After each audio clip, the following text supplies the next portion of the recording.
प्रायिकता में हम प्रायिकता के शब्दकोश की चर्चा कर रहे थे और शब्दकोश में अभी तक हमने 3 शब्दों की चर्चा की है। 3 शब्दों में से पहला शब्द है यादृच्छिक परीक्षण, दूसरा शब्द है प्रतिदर्श समष्टि, तीसरा शब्द है घटना। और इन तीनों ही शब्दों को हमने पिछली क्लास में डिटेल में सीख लिया। तो शब्दकोश में हमें इन 3 शब्दों के बारे में ही सीखना था। तो आज की इस क्लास में हम घटनाओं पर कुछ संक्रियाओं को सीखेंगे।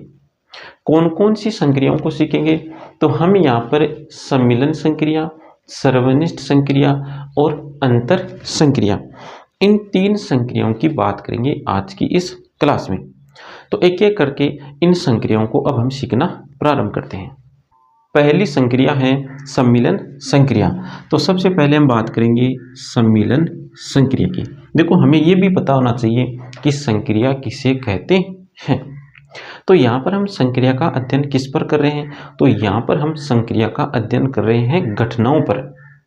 किस पर अध्ययन कर रहे हैं? घटनाओं पर अध्ययन कर रहे हैं। तो 2 या 2 से ज़्यादा घटनाएं, 2 या 2 से ज़्यादा घटनाएं, उन घटनाओं पर हम कुछ ऐसा लगाएं, 2 या 2 से ज़्यादा घटनाएं और इन घटनाओं पर हम कुछ ऐसा लगाएं कि हमें एक नई घटना मिल जाए। हमें क्या मिल जाए? एक नई घटना मिल जाए। तब जो भी हमने इन घटनाओं पर लगाया है उसको कहते हैं संक्रिया। उसको क्या कहते हैं? संक्रिया कहते हैं। तो देखो, और जितनी भी संक्रियाएं हैं उन संक्रियाओं के कुछ ना कुछ संकेत होते हैं। तो इस सम्मिलन संक्रिया का जो संकेत है, सम्मिलन संक्रिया का संकेत, इस सम्मिलन संक्रिया का संकेत होता है कुछ इस प्रकार का, यूं के जैसा। इस सम्मिलन संक्रिया का संकेत होता है कुछ इस प्रकार। अब देखो, इस संक्रिया को हम किस पर लगाएंगे? घटनाओं पर लगाएंगे। तो हमारे पास कम से कम 2 घटनाएं होनी चाहिए। यहाँ पर हमने किसका जिक्र किया था कि 2 या 2 से ज़्यादा घटनाएं। इसका मतलब हमारे पास कम से कम 2 घटनाएं होनी चाहिए। तो हमने 2 घटना ले ली, एक घटना ली है ई और एक घटना ली है एफ। अब घटनाएं किसी ना किसी प्रतिदर्श समष्टि की होगी। तो हमने ये मान लिया कि माना प्रतिदर्श समष्टि एस है, माना प्रतिदर्श समष्टि एस है, माना प्रतिदर्श समष्टि एस है। और इस प्रतिदर्श समष्टि एस की हमने 2 घटनाएं ली हैं। एक घटना है ई और एक घटना है एफ। ये हमने इस प्रतिदर्श समष्टि एस की 2 घटनाएं ली हैं। देखो, जब हम संख्याओं पर संक्रिया पढ़ते हैं, जैसे हमने एक संख्या ली है 3 और दूसरी संख्या ली है 5 और इन संख्याओं पर हमने लगा दी योग संक्रिया। तो योग संक्रिया लगाने के पश्चात इसको हम लिखेंगे किस प्रकार से? तो लिखेंगे 3 + 5, इस प्रकार इनको लिखेंगे। तो यहाँ पर जब हम इन घटनाओं पर ये संक्रिया लगा देंगे तो लगाने के पश्चात हमें इसको लिखना किस प्रकार से है? तो हमें लिखना है इस प्रकार से, हमें लिखना है इस प्रकार से। तो यहाँ पर लिख दो लिखना। अच्छा, इसको लिखने का एक तरीका और है। वो तरीका ये है कि ये जो संकेत है, इस संकेत की जगह या शब्द का प्रयोग करके लिखा जाता है, ई या एफ। इस संकेत की जगह या शब्द का प्रयोग करके भी लिखा जाता है। और इस लिखे हुए को पढ़ना किस प्रकार से है? ये जो यहाँ पर हमने लिखा है इसको पढ़ना किस प्रकार से है? तो पढ़ना है हमें कुछ इस प्रकार, ई सम्मिलन एफ, ई सम्मिलन एफ। अब देखो, 2 संख्याओं पर जब हम योग संक्रिया लगाएंगे तो योग संक्रिया लगाने के पश्चात हमें क्या मिलती है? एक संख्या मिलती है। इसका मतलब 2 घटनाओं पर जब ये संक्रिया हम लगाएंगे तो लगाने के पश्चात हमें क्या मिलनी चाहिए? तो लगाने के पश्चात हमें मिलनी चाहिए एक घटना। 2 घटनाओं पर जब हम ये संक्रिया लगाएंगे तो लगाने के पश्चात हमें क्या मिलनी चाहिए? एक घटना मिलनी चाहिए। घटना का मतलब यहाँ पर हम ये कह सकते हैं कि हमें एक समुच्चय मिलना चाहिए। घटना का मतलब ये कह सकते हैं कि हमें क्या मिलना चाहिए, एक समुच्चय मिलना चाहिए। और समुच्चय में क्या आएंगे, तो समुच्चय में आएंगे प्रतिदर्श बिंदु। समुच्चय के अंदर क्या आएंगे, प्रतिदर्श बिंदु। अब कौन कौन से प्रतिदर्श बिंदु आएंगे, तो इस घटना में उन सभी प्रतिदर्श बिंदुओं को शामिल किया जाता है जो या तो ई में है या एफ में है। इस घटना में उन सभी प्रतिदर्श बिंदुओं को शामिल किया जाता है जो या तो ई में है या एफ में है। देखो उदाहरण से समझते हैं। हमने एक प्रतिदर्श समष्टि एस ली है कुछ इस प्रकार से। यह हमने एक प्रतिदर्श समष्टि ली है और इस प्रतिदर्श समष्टि की हमने दो घटनाएं ली, ई और एफ। ई घटना है कुछ इस प्रकार और एफ घटना है इस प्रकार। अब इन दोनों घटनाओं पर हमने लगा दी सम्मिलन संक्रिया। सम्मिलन संक्रिया लगाने पर हमें क्या मिलेगा, सम्मिलन संक्रिया लगाने पर हमें एक घटना मिलेगी या ऐसा कह सकते हैं हमें एक समुच्चय मिलेगा। अब इस समुच्चय में कौन से प्रतिदर्श बिंदु आएंगे, तो इस समुच्चय में उन सभी प्रतिदर्श बिंदुओं को शामिल किया जाता है जो या तो ई में है या एफ में। तो ई में कौन कौन से प्रतिदर्श बिंदु हैं, तो ई में प्रतिदर्श बिंदु हैं 1, 2 और 3। तो ई के प्रतिदर्श बिंदु लिख दिए। अब हमें लिखने हैं एफ के भी प्रतिदर्श बिंदु। तो अब प्रतिदर्श बिंदु लिखेंगे हम एफ के, तो 3, 4। देखो समुच्चय में अवयव की आवर्ती नहीं होती है तो यहाँ से हम 3 को हटा देते हैं। तो इस घटना में जो प्रतिदर्श बिंदु हैं वो हैं 1, 2, 3 और 4। तो सम्मिलन संक्रिया लगाने पर जो समुच्चय हमें मिलता है उस समुच्चय में उन सभी प्रतिदर्श बिंदुओं को शामिल किया जाता है जो या तो इस समुच्चय ई के हैं या इस समुच्चय एफ के हैं। अब देखो यहाँ पर हम इसकी प्रतीकात्मक रूप में परिभाषा लिखना चाहिए, तो प्रतीकात्मक रूप में परिभाषा किस प्रकार से लिखेंगे, देखो तो हमें यहाँ पर इन प्रतिदर्श बिंदुओं या ऐसा कहें इन अवयवों को दर्शाना होता है। तो हमने इन प्रतिदर्श बिंदुओं या इन अवयवों को दर्शा दिया W के द्वारा। तो हमने अवयवों को किसके द्वारा दर्शाया है, W के द्वारा। तो हमें लिखना है W लिखने के पश्चात हमें लगाने हैं कोलन चिन्ह। कोलन चिन्ह लगाने के पश्चात हमें ये लिखना है कि W किसका अवयव है। देखो W बराबर 1 होगा, यहाँ पर W बराबर 2 होगा, W बराबर 3 होगा, W बराबर 4 होगा। W बराबर 1, तो 1 देखो कौन सी घटना का अवयव है, तो 1 अवयव है घटना ई का। 2 किसका अवयव है, तो 2 घटना है ई का अवयव। 3 घटना ई का भी है और एफ का भी है। 4 किसका अवयव है, 4 है घटना एफ का। तो यहाँ पर ये जो W है ये W ई का भी अवयव है, साथ में किसका अवयव है, एफ का भी अवयव है। तो हमें लिखना है W अवयव है ई का या यहाँ पर कौन सा शब्द हमें प्रयोग करना है, या W अवयव है एफ का। इस प्रकार हमें इस सम्मिलन संक्रिया की परिभाषा लिखनी है, प्रतीकात्मक रूप में कहो चाहे समुच्चय निर्माण रूप में कहो। तो इस प्रकार हमें इसकी परिभाषा लिखनी है। अब हम बात करते हैं सर्वनिष्ठ संक्रिया की। अगली संक्रिया है सर्वनिष्ठ संक्रिया। तो देखो सर्वनिष्ठ संक्रिया का जो संकेत होता है वो होता है उल्टे यू के जैसा। सर्वनिष्ठ संक्रिया का संकेत किस प्रकार का होता है, उल्टे यू के जैसा इसका संकेत होता है।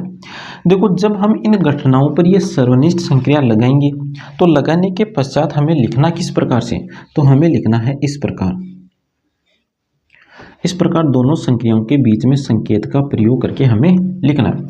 अच्छा, इसको लिखने का एक तरीका और है, वो तरीका ये है कि इस संकेत की जगह और शब्द का प्रयोग कर दो, तो ई और एफ, इस प्रकार और शब्द का प्रयोग करके भी इसको लिखा जाता है। अच्छा, इस लिखे हुए को हमें पढ़ना किस प्रकार से, तो हमें पढ़ना है ई सर्वनिष्ठ एफ, इस प्रकार हमें इसको पढ़ना है। अब देखो जब हम दो घटनाओं पर ये संक्रिया लगाएंगे तो लगाने के पश्चात भी हमें क्या मिलेगी, एक घटना मिलेगी। हमें क्या मिलेगी, एक घटना, या ऐसा कह सकते हैं कि एक समुच्चय मिलेगा। समुच्चय में क्या आएंगे, तो समुच्चय में आएंगे अवयव। यहाँ पर अवयवों को क्या कहते हैं, प्रतिदर्श बिंदु। समुच्चय के अंदर क्या आएंगे, प्रतिदर्श बिंदु। अब हमें कौन से प्रतिदर्श बिंदुओं को यहाँ पर लिखना है, तो यहाँ पर हमें उन सभी प्रतिदर्श बिंदुओं को लिखना होता है जो इन दोनों घटनाओं में उभयनिष्ठ हो। इन दोनों घटनाओं में क्या हो, उभयनिष्ठ हो। देखो एक उदाहरण से समझते हैं।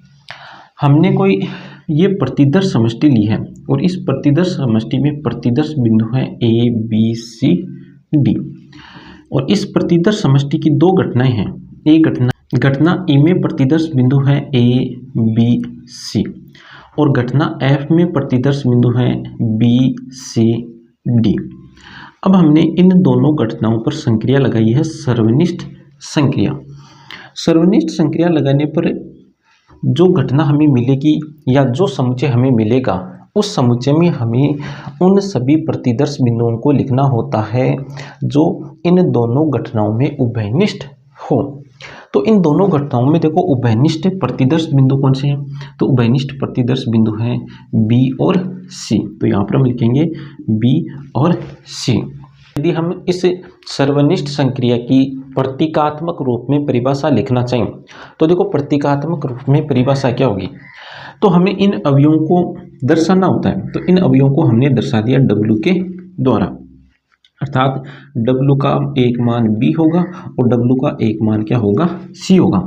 तो इन प्रतिदर्श बिंदुओं को हमने किसके द्वारा दर्शा दिया, W के द्वारा दर्शा दिया।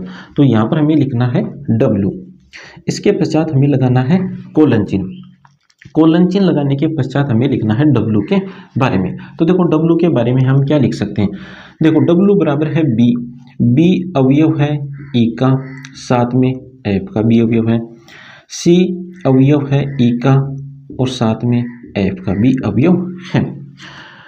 B E का भी अवयव है, F का भी अवयव है। B बराबर क्या है W, तो W E का भी अवयव है, साथ में F का भी अवयव है। यहाँ पर देखो C अवयव है E का और C अवयव है F का, और C बराबर क्या है W, तो W E का अवयव है, साथ में F का भी अवयव है। तो W E का अवयव है और साथ में W F का भी अवयव है। और यहाँ पर हमें जिस शब्द का प्रयोग करना है वो शब्द है और। यहाँ पर हमें कौन से शब्द का प्रयोग करना है, यहाँ पर हमें और शब्द का प्रयोग करना है।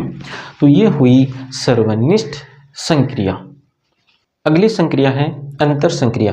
तो देखो अंतर संक्रिया का जो संकेत होता है वो होता है इस प्रकार का। अब देखो दो घटनाओं पर जब ये अंतर संक्रिया हम लगाएंगे तो लगाने के पश्चात हमें लिखना किस प्रकार से है, तो हमें लिखना है इस प्रकार से। अच्छा, इसको लिखने का एक तरीका और होता है, वो तरीका है घटना E किंतु घटना F नहीं, E किंतु F नहीं, इस प्रकार से भी इसको लिखा जाता है।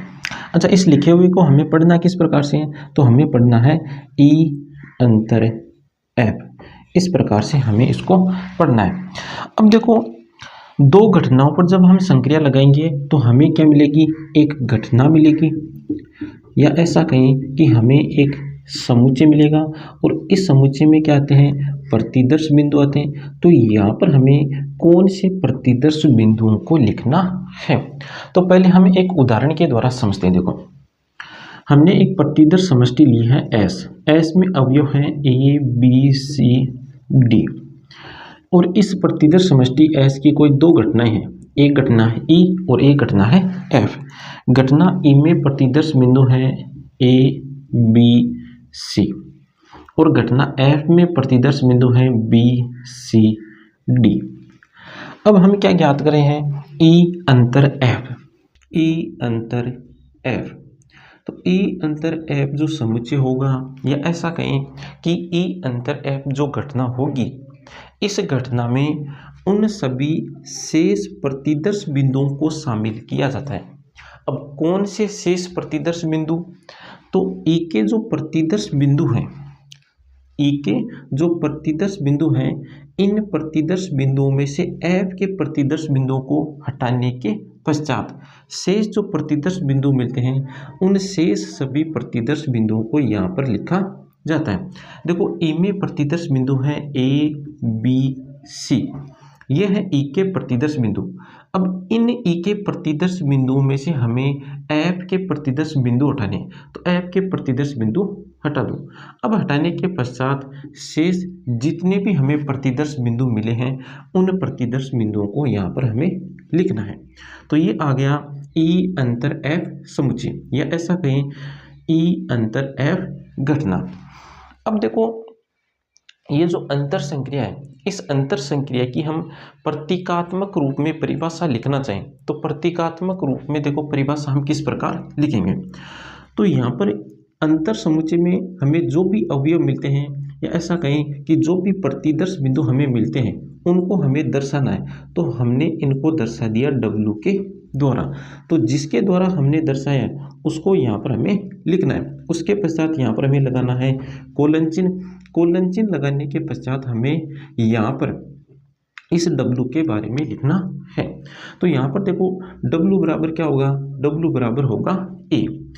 ए देखो ए घटना ई का अवयव है किंतु घटना एफ का अवयव नहीं है। ए किसका अवयव है, ए घटना ई का अवयव है किंतु घटना एफ का अवयव नहीं है। तो यहाँ पर अब देखो ए बराबर क्या है W, तो W ई का अवयव है किंतु W एफ का अवयव नहीं है। तो यहाँ पर हम लिखेंगे W ई का अवयव है किंतु W एफ का अवयव नहीं है। इस प्रकार अंतर संक्रिया की परिभाषा लिखी जाती है प्रतीकात्मक रूप में। देखो यहाँ पर कौन से शब्द का प्रयोग किया, किंतु शब्द का, क्योंकि यहाँ पर कौन सा शब्द प्रयोग में लिया हुआ है, किंतु शब्द प्रयोग में लिया हुआ है। इसी प्रकार सर्वनिष्ठ संक्रिया में हमने कौन सा शब्द प्रयोग में लिया था यहाँ पर, तो वहाँ पर हमने शब्द प्रयोग में लिया था और सम्मिलन संक्रिया में हमने कौन सा शब्द प्रयोग में लिया यहाँ पर, तो सम्मिलन संक्रिया में यहाँ पर हमने या शब्द प्रयोग में लिया। तो आज की क्लास में हमने 3 संक्रियाओं का अध्ययन किया। 3 संक्रियाएं कौन सी, पहली संक्रिया सम्मिलन संक्रिया, दूसरी संक्रिया सर्वनिष्ठ संक्रिया और तीसरी संक्रिया है अंतर संक्रिया। तो आज की क्लास में इतना ही, मिलते हैं नेक्स्ट क्लास में एक नए टॉपिक के साथ।